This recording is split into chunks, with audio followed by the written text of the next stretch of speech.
قضا نمازیں کون سے وقت پر ادا کی جائیں؟ تین اوقات ایسے ہیں جس میں قضا نمازیں ادا نہیں کر سکتے۔ ایک سورج نکلتے ہوئے، ایک سورج جب بالکل زوال کا وقت ہوتا ہے، آپ کی کھوپڑی شریف پہ ہوتا ہے سورج، اور ایک سورج کے غروب ہوتے ہوئے، یعنی غروب سے 15-20 منٹ پہلے تک۔ باقی تمام اوقات میں آپ قضا نماز پڑھ سکتے ہیں، فجر کے بعد بھی، عصر کے بعد بھی قضا پڑھ سکتے ہیں۔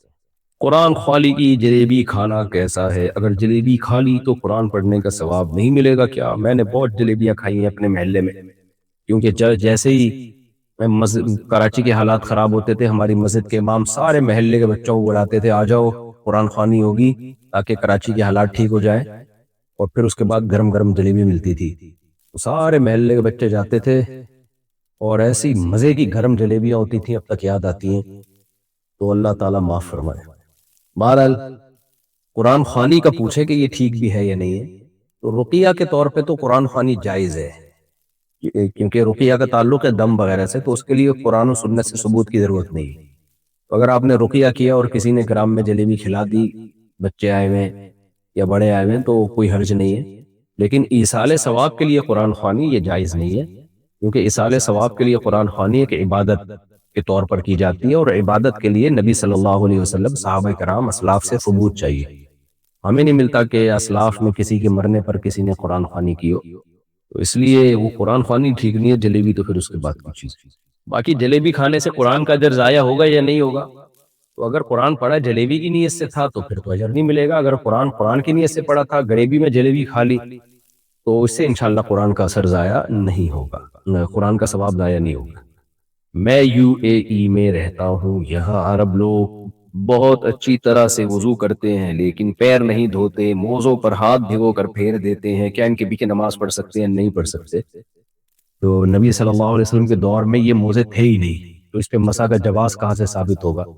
کیونکہ یہ خلاف قیاس ہے موزوں پر مسح، تو جتنا حدیث سے ثابت ہے اسی پر اکتفا کرنا پڑے گا۔ اپنی طرف سے کسی موزے کو آپ قیاس نہیں کر سکتے ان موزوں پر جو نبی کے دور میں ہوتے تھے، تو اس کے لیے نص چاہیے ہمیں۔ تو اس لیے چاروں ائمہ نے کچھ نہ کچھ شرطیں لگائی ہیں، طلاق کسی نے بھی عام موزوں پہ مسح کو جائز قرار نہیں دی۔ تو حدیث میں جورب کا بھی جو لفظ ہے نا، وہ جورب سے وہی والے جورب مراد ہے جو نبی کے دور میں ہوا کرتے تھے۔ یہ وہ جورب تھے جو جوتے کا آلٹرنیٹ تھے۔ صحابہ کرام ایسا نہیں تھا کہ پہلے موزے پہنتے تھے پھر جوتے، وہ جوتے کے آلٹرنیٹ کے طور پہ استعمال ہوتے تھے۔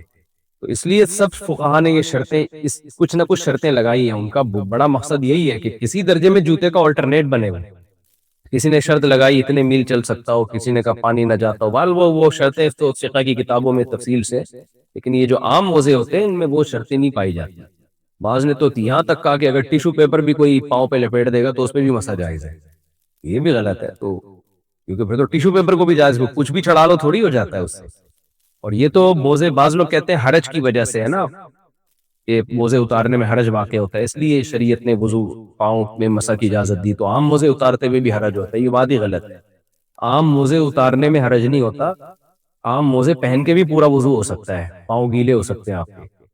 آپ کہہ سکتے ہو پاؤں گیلے ہو جائیں گے، بے چینی ہوگی، تو یہ بے چینی ہونا شریعت میں کوئی عذر نہیں ہے، تو عذر اس کو شریعت نے عذر نہیں سمجھائی ہے۔ تو آپ پاؤں گیلا ہے یا موزہ گیلا ہو گیا، اس کو شریعت تھوڑی عذر مانتی ہے، تو عذر تو وہ عذر مانا جائے گا جس کو شریعت عذر مانتی ہے۔ تو شریعت اس موزے کو عذر مانتی ہے کہ جس کو اتارے بغیر پاؤں دھونا ممکن ہی نہ ہو، تو اس کے لیے شریعت نے کہا کہ بھئی اس کو اتارنے کی ضرورت نہیں ہے، اس کے اوپر مسح کر لو۔ ان موزوں کو تو آپ پہن کے بھی پورے پاؤں دھو سکتے ہو، تو اس پہ مسح کہاں سے جائز ہو گیا؟ بعض لوگ اس پہ کہتے ہیں کہ اس سے اختلاف پیدا ہوتا ہے، جس امام نے عام موضوع پہ مسح کیا ہو اس کے پیچھے نماز نہیں پڑھیں گے تو اختلاف پیدا ہوتا ہے۔ یقیناً ہوتا ہے، لیکن اس اختلاف کا ذمہ دار وہ امام ہے جو عام موضوع پہ مسح کر رہا ہے۔ اس لیے ذمہ دار ہے کہ بھائی تم انڈیویجولی نماز جیسے چاہے پڑھو، لیکن جب تم مقتدیوں کو نماز پڑھا رہے ہو تو آپ ان کی رائے کا بھی تو احترام کرو نا۔ آپ کے پیچھے ہر مکتبہ فکر کے لوگ نماز پڑھ رہے ہیں، تو آپ کی ایک قرآن و سنت سے جو رائے ہے اپنے مقتدیوں پر آپ وہ زبردستی کیوں ٹھوس رہے ہو؟ تو آپ چند علماء ہیں جیسے سعودی عرب کے شیخ بن باز تھے، شیخ صالح العثیمین تھے، اور علامہ البانی رحمہ اللہ، یہ تینوں تھے، اسی طرح ابن تیمیہ رحمہ اللہ، ان کا ایک تفردات تھے، تو آپ ان کے تفردات کو آپ ایسا نہیں کر سکتے کہ آپ سب پہ مسلط کر دیں۔ ٹھیک ہے، سب علماء ہمارے لیے قابل احترام ہے، لیکن قرآن و حدیث کی تحقیق میں جب ہم اختلاف ہوگا تو پھر عوام کو مجتہدین کو فالو کرنے کا حکم دیا جائے گا. ہر ایک کی ایسی انڈیویجولی رائے کو اگر ہم فالو کرنا شروع کر دیں تو یہ تو ایک مصیبت بن جائے گی. اگر کسی عالم کو اس رائے پر اعتماد نہیں ہے جو جمہور کی رائے ہے تو وہ اپنی انفرادی نماز پڑھیں, لیکن جب جماعت سے کرائیں تو پھر ان کو ان ائمہ کی رائے کا احترام کرنا پڑے گا, اور عوام کے جو فقہی مذہب ہے اور عوام کی جو رائے ہے اس کا بھی اعتبار یعنی اس کا بھی احترام کرنا پڑے گا تاکہ اختلاف پیدا نہ ہو. بیوی میکے میں تھی اور شوہر دوسرے شہر میں تھا. بیوی بیمار ہوئی تو شوہر نے اس کے پاس پیسے بھیجے. شوہر کی ماں نے اس سے فون کر کے لڑائی کرنا شروع کر دی کہ تو نے اپنی بیوی کو پیسے کیوں بھیجے. ان کی اماں کو چاہیے کہ آپ کے میاں بھی تو اپنی اماں سے پوچھے بغیر آپ کو پیسے بھیجتے ہوں گے نا. شوہر نے غصے میں کہا کہ کیا چھوڑ دوں اپنی بیوی کو؟ تو ماں نے کہا چھوڑ دو. تو شوہر نے کہا کہ چھوڑ دی. اس وقت اس کے دماغ میں طلاق کا کوئی خیال نہیں تھا. بعد میں اس کے دماغ میں خیال آیا کہ کیا ان الفاظ سے طلاق تو نہیں ہو گئی, اور پھر اس نے بیوی سے فون کر کے رجوع بھی کر لیا. رہنمائی فرمائے. ایسے موقع پہ یہ چھوڑ دیا کہ الفاظ صریح طلاق ہی ہے, یہ کہنا کہ طلاق کی نیت نہیں تھی تو کیا نیت تھی بھائی؟ ماں کہہ رہی ہے چھوڑ دو اس, یعنی خود کہہ رہے ہو چھوڑ دو اس کو, اماں کہہ رہی ہے ہاں چھوڑ دو, تو میں نے چھوڑ دیا تو اور طلاق نہیں ہے تو اور کیا ہی ہے؟ چھوڑ دیا کا لفظ ایسے موقع پہ صریح طلاق کے حکم میں, اور صریح طلاق اگر 3 دفعہ دہرائی جائے تو 3 طلاقیں ہوتی ہیں, 1 دفعہ دہرائی جائے تو 1 طلاق رجعی واقع ہوتی ہے. تو اگر اس سے پہلے آپ نے 2 طلاقیں نہیں دی تھیں اور 1 دفعہ آپ نے یہ لفظ بولا ہے تو پھر فون کر کے رجوع کر لیا تو طلاق تو ہو گئی, لیکن رجوع بھی ساتھ ساتھ ہو گیا. آئندہ زندگی میں کبھی 2 طلاقیں دیں گے تو نکاح ہمیشہ کے لیے ختم ہو جائے گا.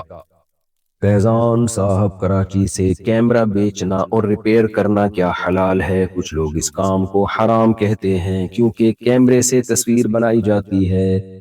اس پر آپ تفصیلی رہنمائی فرما دیں. دیکھو, ہر وہ آلہ جس سے گناہ کیا جاتا ہو اس آلے کا بنانا حرام نہیں ہے جب تک کہ وہ گناہ کے علاوہ جائز چیزوں میں بھی استعمال ہو سکتا ہو. ہاں, کچھ چیزیں ایسی ہیں جو گناہ ہی کے کام میں استعمال ہوں, جیسے موسیقی کے آلات, تو ان کا تو کوئی جائز مصرف ہے ہی نہیں, تو وہ بنانا بھی جائز نہیں ہے, بیچنا بھی جائز نہیں ہے. تو یہ جو کیمرہ ہے اس کے تو جائز, میں جو ویڈیو ریکارڈ کروا رہا ہوں یہ بھی تو موبائل کے کیمرے سے ہی کروا رہا ہوں نا. تو کیمرہ تو جائز کاموں میں بھی استعمال ہو رہا ہے, ناجائز کاموں میں بھی. اب آپ کسی کو بیچتے ہیں, اگر وہ اس کو غلط چیزوں میں استعمال کرتا ہے تو یہ اپنا عمل ہے اس کا.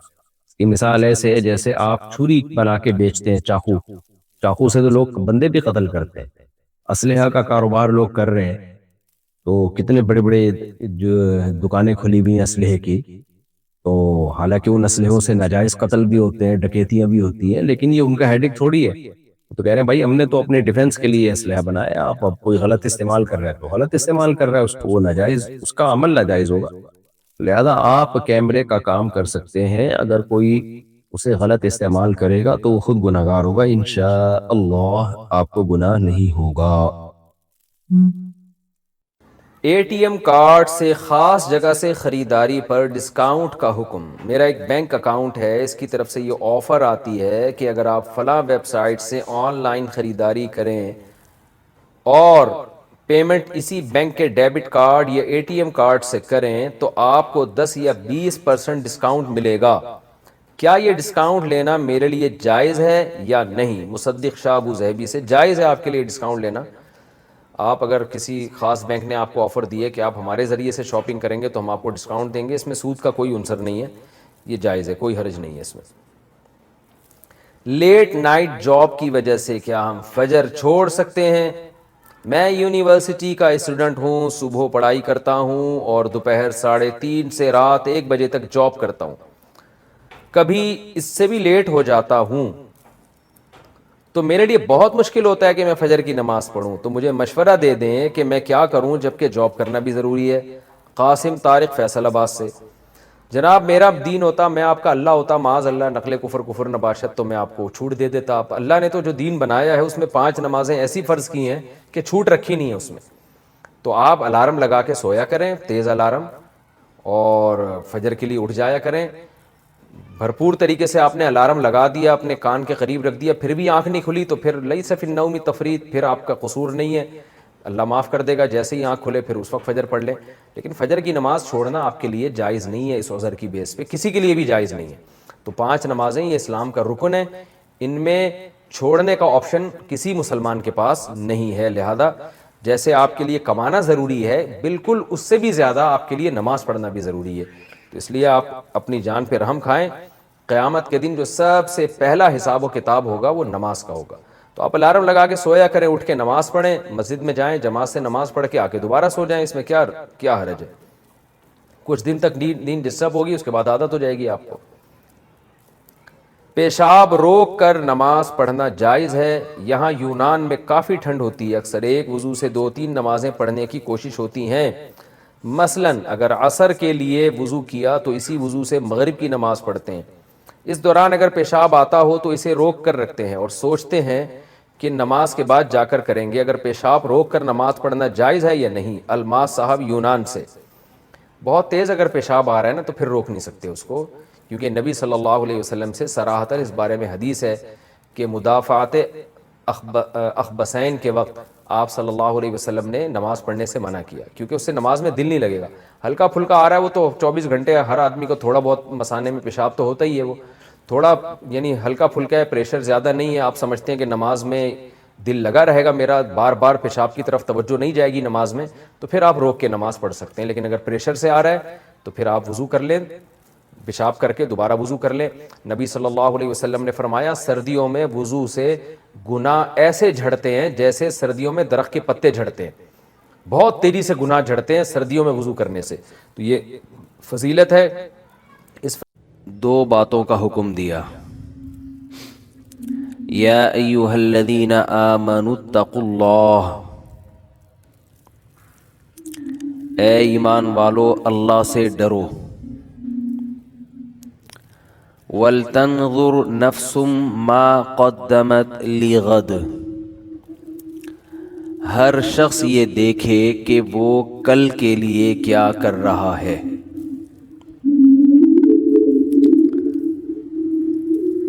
اللہ کا اتنا فضل ہے کہ اللہ کی جو نصیحتیں ہیں، جو اللہ کے آرڈرز ہیں، وہ براہ راست اللہ نے جن الفاظ کے ساتھ اپنے بندوں سے خطاب کیا ہے بالکل بعینہ وہی کلام ہمارے پاس الحمدللہ محفوظ ہے. درمیان میں انسانوں کی رائے کا اس میں دخل نہیں ہے.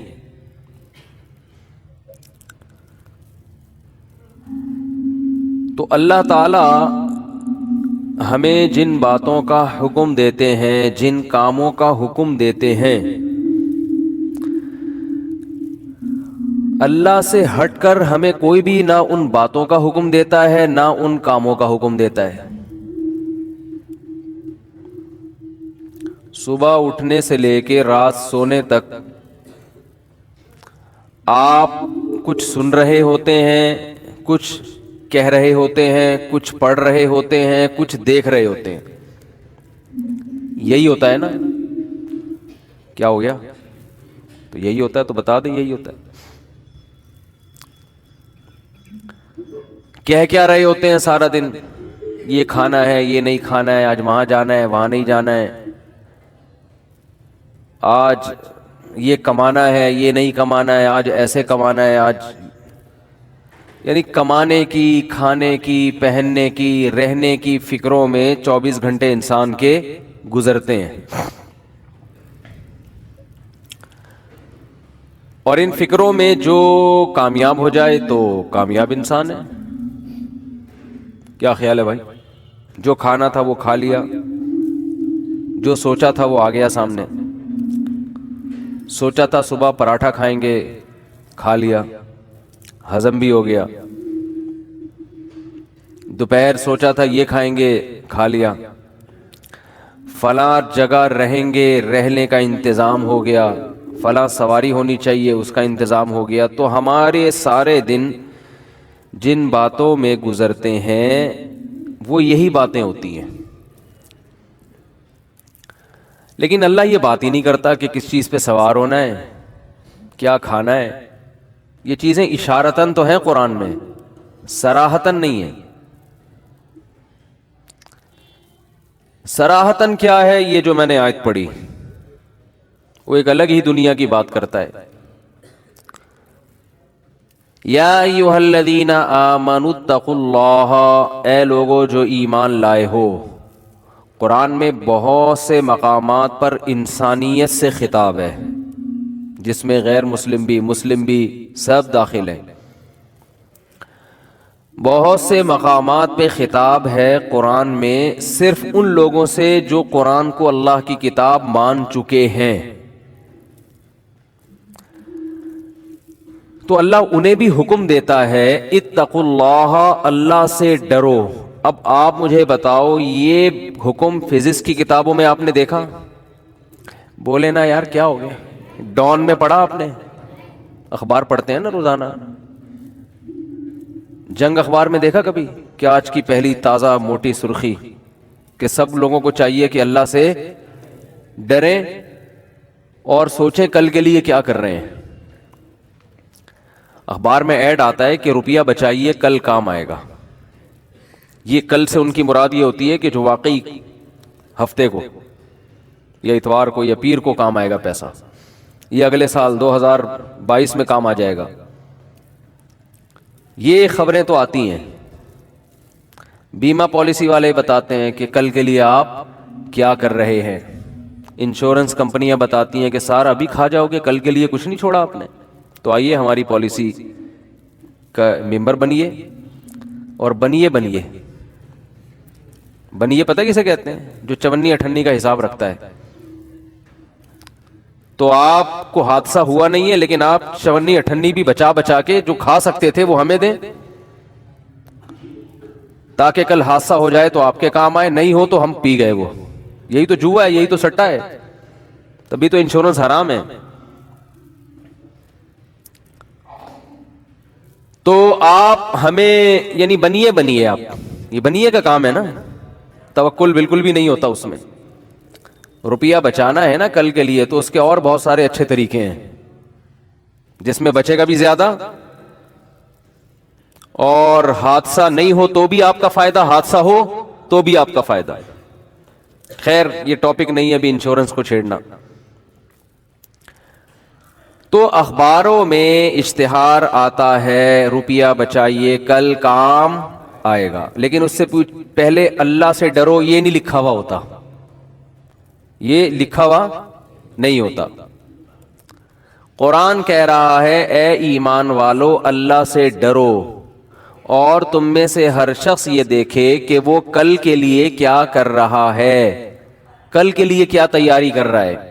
تو میں یہ عرض کر رہا تھا، یہ ایک ایسی خبر ہے جو آپ نے ڈان میں اور جنگ میں اور ایکسپریس میں اور کسی بھی نیوز پیپر میں آپ کو سننے کو پڑھنے کو نہیں ملتی۔ آپ گئے ہوٹل پہ چائے پینے، اخبار رکھا ہوتا ہے، آپ نے اخبار کھول کے دیکھا، پہلی خبر کہ کل قیامت کے لیے آپ کیا تیار کر رہے ہیں، اس پہ غور کریں۔ وزیر اعظم کا قوم سے خطاب، کیا خیال ہے بھائی؟ کہیں اس طرح کی چیزیں کہیں سننے میں نہیں آتی۔ حتیٰ کہ گھروں میں بھی ان باتوں کے تذکرے ختم ہو گئے۔ پہلے زمانے میں میاں جو بیوی کو نصیحت کیا کرتا تھا وہ یہ کرتا تھا کہ دیکھو بیگم، ہم دونوں نے ایک دن چلے جانا ہے، ایک قبر پہ میرا نام لکھا ہوا ہوگا مظلوم، ٹھیک ہے، وہ تو اپنے آپ کو مظلوم ہی سمجھتا ہے نا، ایک قبر پہ تمہارا نام ہوگا، تمہیں جب دفنائیں گے تو آسمان پہ بجلی کڑکے گی، ہے جی، وہ بھی ہوگا نام مسز فلاں، مسز کر کے کچھ بھی ہوگا، وجہ موت میری قبر پہ واضح ہوگی، تمہاری تصویر بنی بھی ہوگی۔ خیر، تو کبھی ایسا نہیں ہوتا کہ آج لوگ گھر میں بیٹھ کے بیگم کو سمجھا رہے ہوں کہ دیکھو دونوں نے کیا ہے، مرنا ہے، تو آؤ ہم مل بیٹھ کے دیکھتے ہیں کہ ہم نے کل کے لیے کیا تیاری کی۔ یہ تذکرے گھروں میں بولتے کیوں نہیں؟ ختم۔ وہاں بھی بچے کو سمجھایا جا رہا ہے بھائی تو پڑھ لے، ورنہ کل پتھر اٹھائے گا، گڑھے کھودے گا، پڑھ لے۔ کل سے آخرت کسی کی نظر میں نہیں ہوتی. قرآن کیا کہتا ہے؟ وَلَا يَحُضُّ عَلَىٰ طَعَامِ الْمِسْكِينِ. جن لوگوں کا آخرت پر ایمان نہیں ہوتا نا، وہ ایک دوسرے کو غریبوں کے کھانا کھلانے کی ترغیب نہیں دیتے. میں اس آیت پہ بڑا حیران ہوتا تھا کہ قرآن سیدھا سیدھا یوں کہہ دے کہ جن کا آخرت پہ ایمان نہیں ہوتا وہ غریبوں کو کھانا نہیں کھلاتے. ہے بھائی، یہ کہہ دے نا. ترغیب دینا تو آسان ہے، کھلانا مشکل ہے نا. تو قرآن یہ کہہ رہا ہے کہ کھانا کھلانے کی ترغیب نہیں دیتے. تھوڑی سی آواز پھر آپ نے کم کر دی، مجھے چیخنا پڑتا ہے نا اس کے لیے. نہیں، یہ بہت نزدیک ہو گیا اس سے. اچھا، تو قرآن یہ کہہ دینا کہ جن کا آخرت پر ایمان نہیں ہے وہ غریبوں کو کھانا نہیں کھلاتے، یہ کہہ دینا کہ وہ بس چاہتے ہیں سارا ہماری توند میں جائے. لیکن قرآن کہہ رہا ہے کہ وَلَا يَحُضُّ عَلَىٰ طَعَامِ الْمِسْكِينِ. کھانا کھلانے کی ترغیبیں نہیں دیتے. اصل میں جس کا دنیا پر ایمان ہوتا ہے نا، تو وہ صرف دنیا کماتا نہیں ہے بلکہ کمانے کی ترغیبیں بھی دیتا ہے. یہ آپ اگر اپنے معاشرے میں دیکھیں گے تو آپ کو پتا چلے گا جو دنیا پر یقین رکھتا ہے، دنیا پر ایمان رکھتا ہے، وہ دوسروں کو بھی دنیا کی ترغیب دیتا ہے. اپنی بیوی کو، اپنے بچوں کو، اپنے والدین کو، چھوٹے بھائی کو، دوستوں کو. ابے کیا کر رہا ہے؟ ابے تو پڑھتا کیوں نہیں ہے بھائی؟ ابے تو سارے پیسے اڑا دے گا، تو پلاٹ خرید لے، کچھ جائیداد بنا لے، کل کام آئے گا. تو دیتے ہیں کہ ترغیب نہیں دیتے؟ بچوں کو کل کی فکر میں صبح صبح اٹھایا جاتا ہے. بچے صبح آسانی سے اڑ جاتے ہیں اسکول کے لیے. ہے کتنی نیند، کیسے سو رہے بچے، تو گھوڑے بیچ کے سوتے ہیں. لیکن ان کو ماں بھی اٹھاتی ہے، کس کے لیے؟ آنے والے کل کے لیے. تو ہم بھی بچوں کو اٹھاتے ہیں صبح صبح کہ بھائی آج قربان کرو تو کل کے لیے تیاری، کل کے لیے. تو آپ نے صبح بچے کو اسکول، اصل میں یہ رنگ کے ڈبے لازمی آتے ہیں جب یہ اسکول کا ذکر آئے گا نا، کیونکہ میں نے ڈبوں پہ اتنا پیسہ خرچ ہوا ہے کہ شادی پہ میرا اتنا پیسہ خرچ نہیں ہوا. یہ بتا رہا ہوں میں،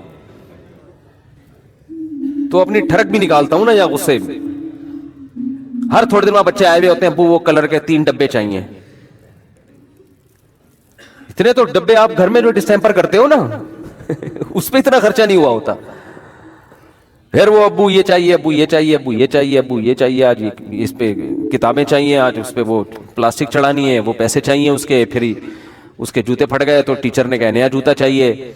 پھر جناب وہ ہر مہینے کی 1 تاریخ کو وہ گاڑی والا آگے کھڑا ہوا ہوتا ہے، مجھے پیسے چاہیے.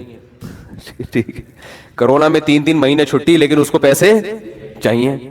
ٹھیک ہے نا؟ ارے بھائی خیر، تو چلو یہ سب چیزیں ہیں، لیکن رنگ کے ڈبے اس پہ سب سے زیادہ کھلتا ہے کہ رنگ کے ڈبے کیوں چاہیے تمہیں؟ کلر کے ڈبے نا، نیلا کلر، پیلا، اور کیلے پہ بھر رہے ہوں گے بیٹھ کے. ہم اس کے پیسے ان کو دے رہے ہیں اسکول والوں کو. خیر، آپ کیسے پھر نکال کیوں نہیں لیتے؟ تو نکالنے کے بعد کوئی ہوم اسکولنگ کا سیٹ اپ ہو تو نکالے نا، کوئی آلٹرنیٹ ہی نہیں ہے نا، مجبور ہے. تو ہم تو کہہ رہے ہیں کوئی ایسا خاندانی آدمی شروع ہو جو یہ سلیبس کو چینج کرے. اب ہمارے پاس تو ٹائم نہیں ہے نا، سارے کام ہم اکیلے تھوڑی کریں گے. اس کو چینج کرو بھائی. تو دیکھو بچہ کیا نکلتا ہے. یہ بڑے بڑے علامے جو پیدا ہوئے ہیں نا، یہ ایسے اسکولوں میں تھوڑی پیدا ہوئے ہیں. یہ اسلامی دنیا میں جو بڑے بڑے علامے، دیکھو حافظ ابن حجر رحمۃ اللہ علیہ، فتح الباری اتنی موٹی ان کی صحیح بخاری کی شرح ہے اور اتنی تحقیقی کتاب ہے. آج دنیا میں کوئی مسلک کا شخص ایسا نہیں ہے جو حافظ ابن حجر کا محتاج نہ ہو. شافعی تھے، امام شافعی رحمہ اللہ تعالیٰ کے مقلد تھے. آج سے 700-800 سال پرانی بات کر رہا ہوں میں. اتنا تحقیقی کام کہ آپ حیران ہو جاؤ کہ کیسے کیا انہوں نے. اسماء الرجال کی بحثیں، اور پہلے لکھا کیسے جاتا تھا. اتنی موٹی موٹی کتابیں یہ لوگ لکھ کے چلے گئے، ہم سے پڑھی نہیں جاتی. ہم سے یہ کتابیں پڑھی نہیں جاتی اور یہ لوگ لکھ کے چلے گئے. اور کیسے لکھتے تھے؟ کبوتر کا جو پر ہوتا ہے یا لکڑی سے وہ بنایا